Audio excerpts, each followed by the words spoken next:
মাই channel আমি Chhotu from MT massage. Sir massage করে কেমন মনে হলো? খুব ভালো লাগছে।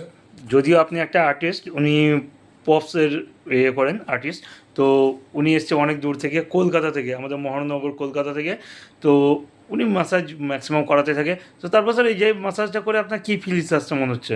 না, ব্যাপারটা হচ্ছে প্রথম যখন ভেবেছিলাম যে মাসাজ করাবো, তার আগে একটা মাইন্ড সেট আপ করে নিয়েছিলাম আমরা কলকাতাতে যে ধরনের মাসাজটা পেয়ে থাকি হয়তো সেটা পাবো না, তো চলো ঠিক আছে চালিয়ে নেবো।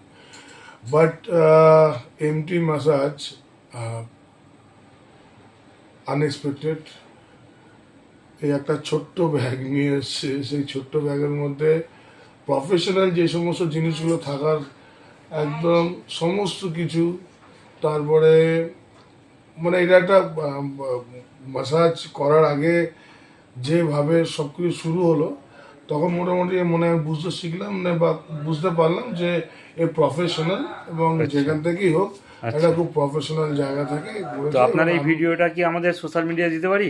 অবশ্যই দাও, কোনো ওকে, অসুবিধা নেই। Thank you so much sir. তোমার জন্য আর যারা করাবে একদম আমি বলি একদম বেফিকার, একদম নির্ভাবনায় এই ভদ্রলোক। মানে আজকালকার ভাষায় আপনি বলছেন ভয় আউট ভরসা ইন, এমটি মাসাজে কল দিন।